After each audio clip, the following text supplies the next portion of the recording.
Cassia Faye Hayden. Welcome to my channel. Today we are doing another positive thinking with reading from chapter 2 of this book again. Because we never really finished that section or that chapter. I know the chapters are long, but you know it's a good book. It seems to be very, very helpful, and we could use the mental health, right?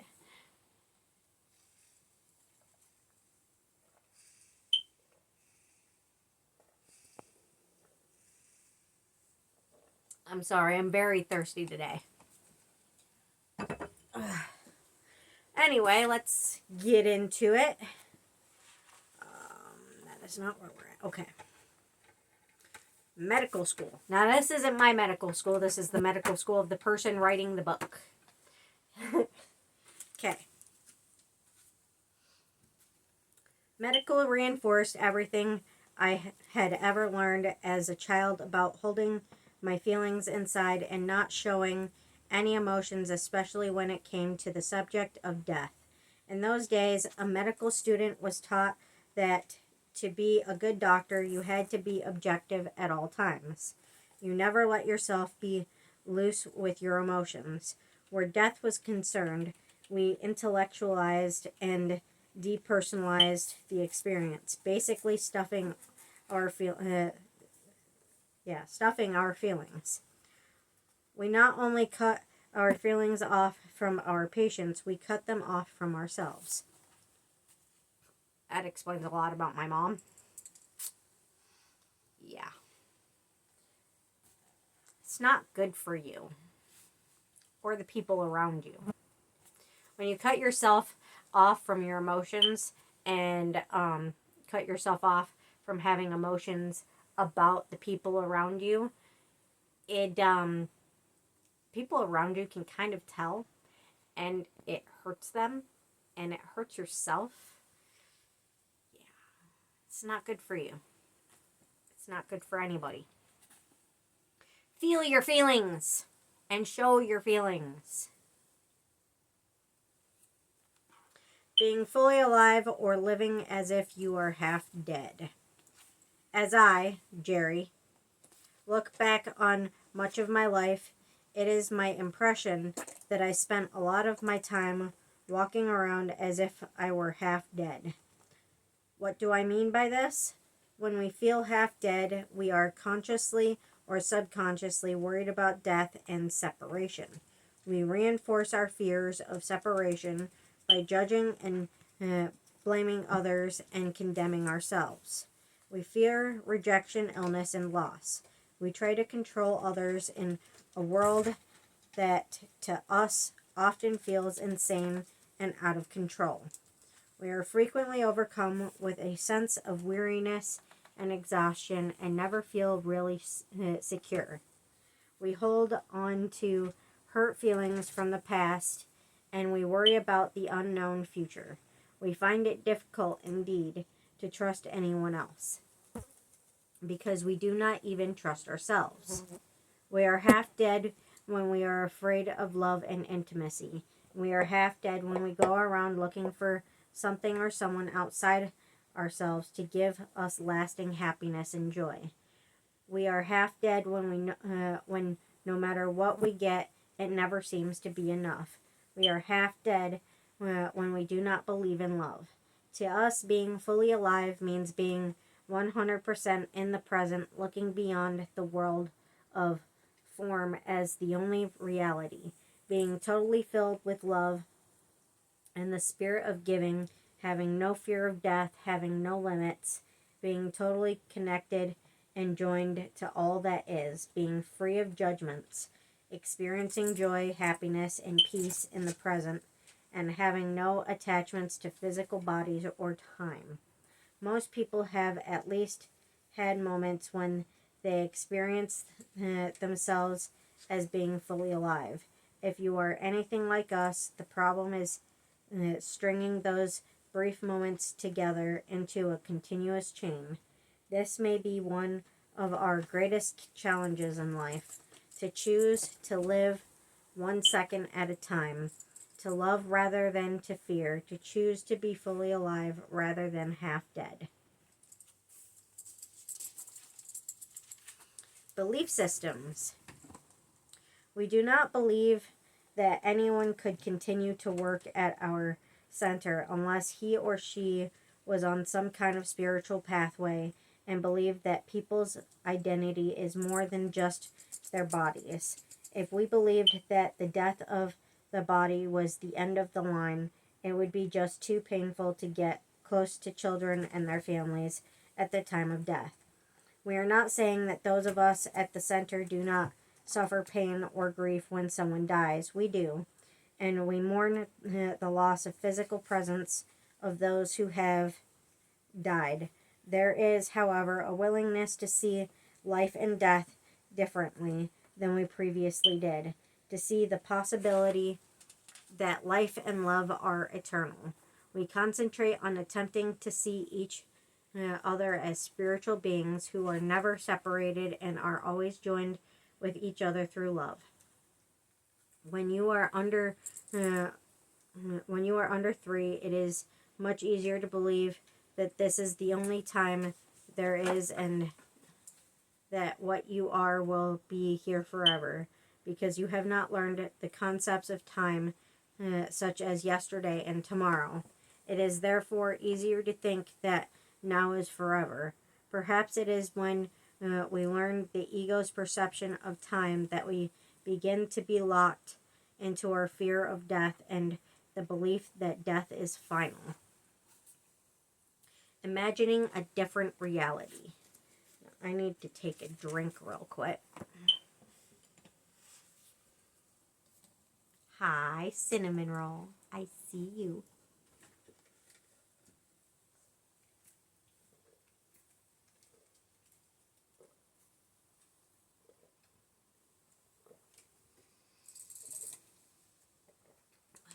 Very thirsty today. Alrighty.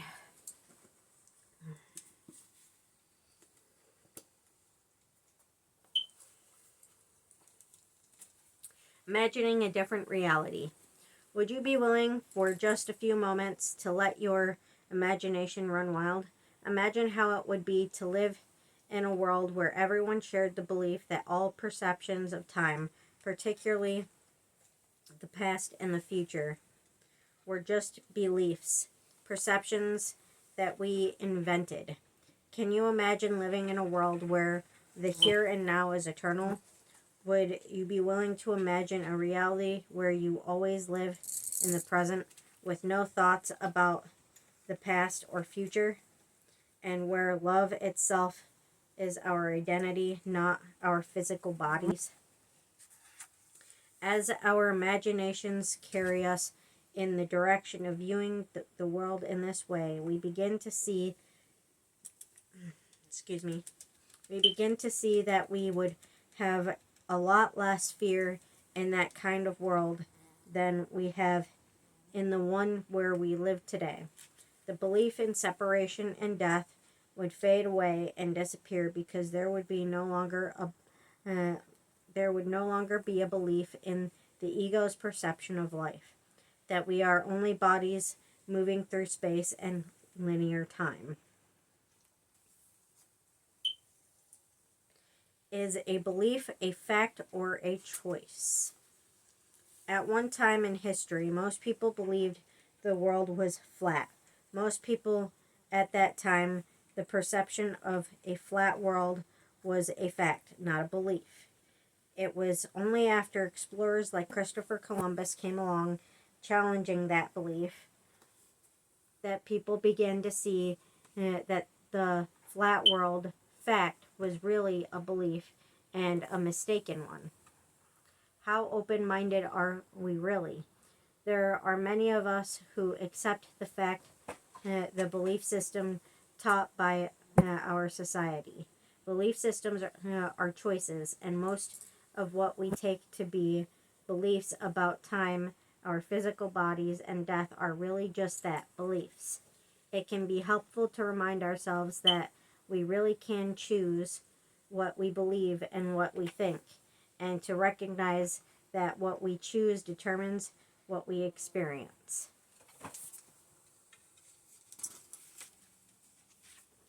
Other ways of looking at life and death. There are many other ways of looking at life and death than through the beliefs we learn in our own culture. I, Jerry, had the opportunity of attending a Maori Indian funeral in New Zealand a number of years ago. The service was taking place in a large hall, and there were about 100 people present, including many children. Everyone was in a happy, festive mood. At one end of the hall was an open casket containing the body of an elderly man who had died. Children were playing around the casket. There was no fear because death was not feared. The spirit of the man whose body was in the casket was being celebrated. It was believed that his spirit would live forever. I thought that if I had been brought up in this culture, I would have very different beliefs about death, and I would not have been afraid of it. During the same visit to New Zealand, I met a 75-year-old retired priest from the Catholic Church. He told me that he was writing a book about the Maori. He felt that one of the biggest mistakes ever made was trying to convert these people. Instead of trying to change their beliefs, he believed we should have learned from them about their spiritual truths. The Maori's beliefs about their spiritual identity extend into every area of their lives. They have one word for love.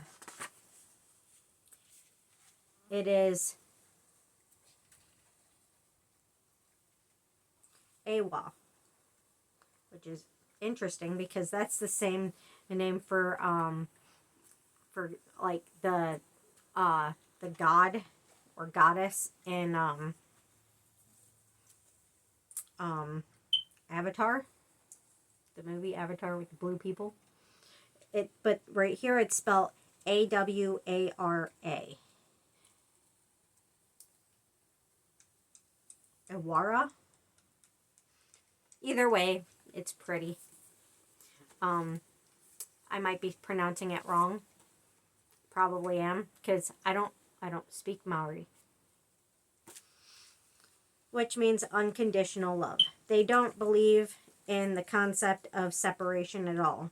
If a person comes to visit from a different place in the world, she or he is not looked upon as a foreigner, but is accepted as part of their family. There are no limitations placed on love. Everyone is loved equally. That's sweet. Children have been our teachers.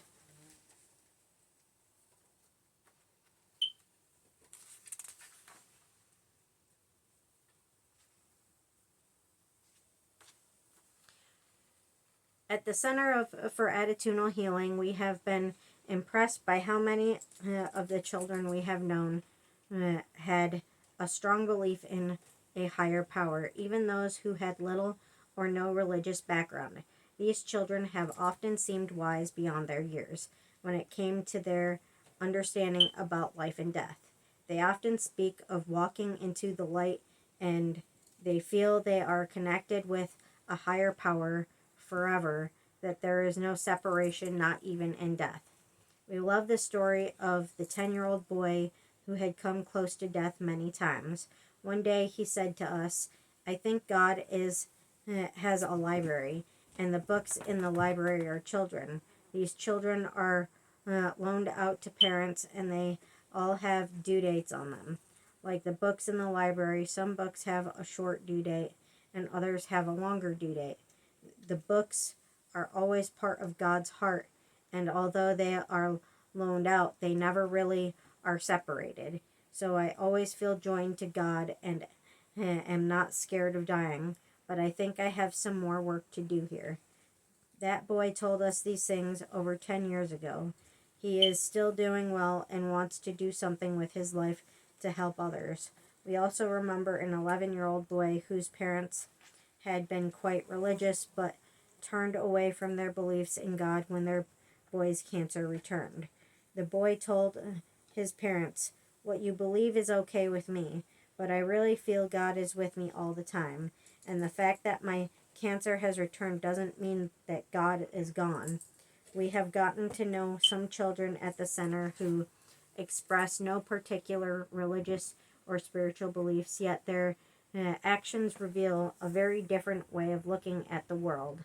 They find a sense of peace within themselves by being able to meet regularly with other children, to share their mutual problems, and be of help to each other. Being helpful to others during their own crisis allows the children to feel a sense of purpose and also to experience the fact that they are not alone. Time and time again, they express the belief that if you send love to someone who is in a hospital miles and miles away, that the day they will receive that love, that day they will receive that love.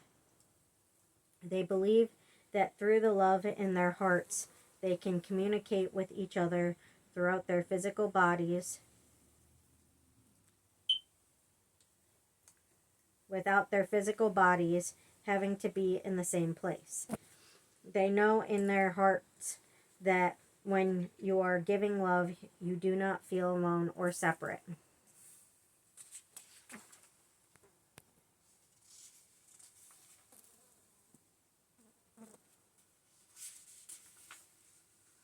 Okay. Elise Himes. An outstanding example of a person who was not afraid of death was Elise Himes. Her daughter, Linda Ryan, shared with us the following story about her mother. "My mother had a very close relationship with God all her life. She believed that our true identity is a spiritual one, an eternal one. She was Catholic and not only prayed to God daily, but also had a very close relationship to the Blessed Mother, Mary. It was as if her faith in God had prepared her for death all her life. When she was 70 years of age, she was diagnosed with leukemia.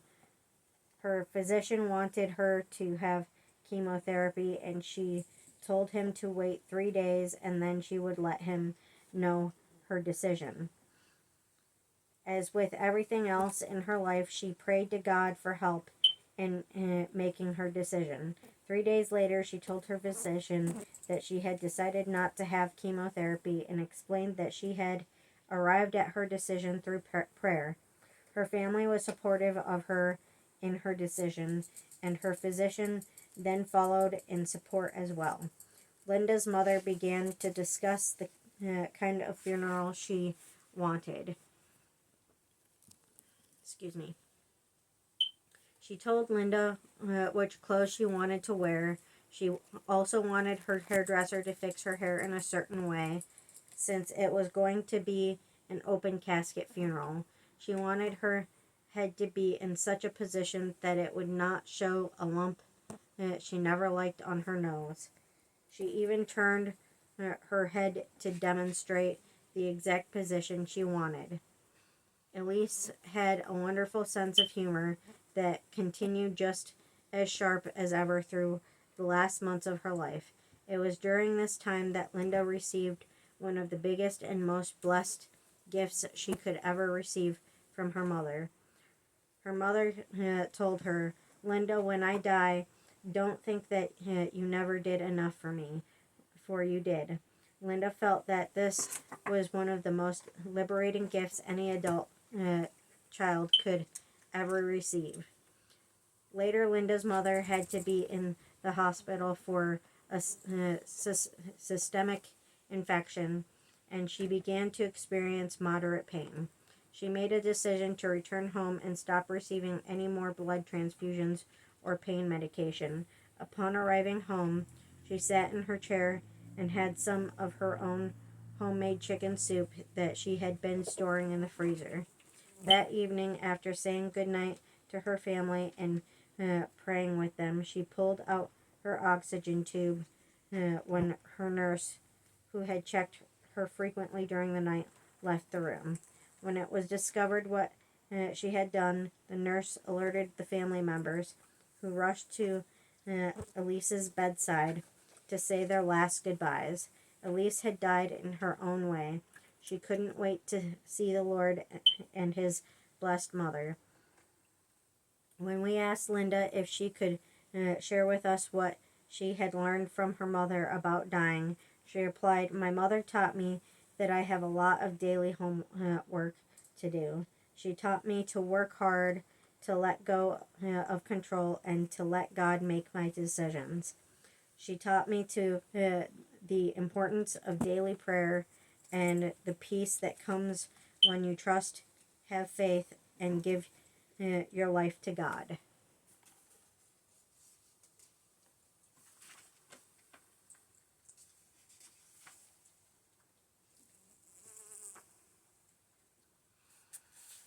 And I think I am going to stop there for now.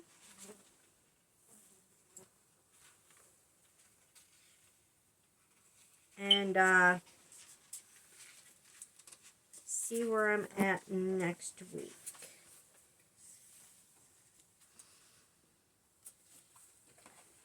Let's get to these cards. I'm trying to make the video shorter and shorter because I noticed that when I make them really long, you guys don't watch them.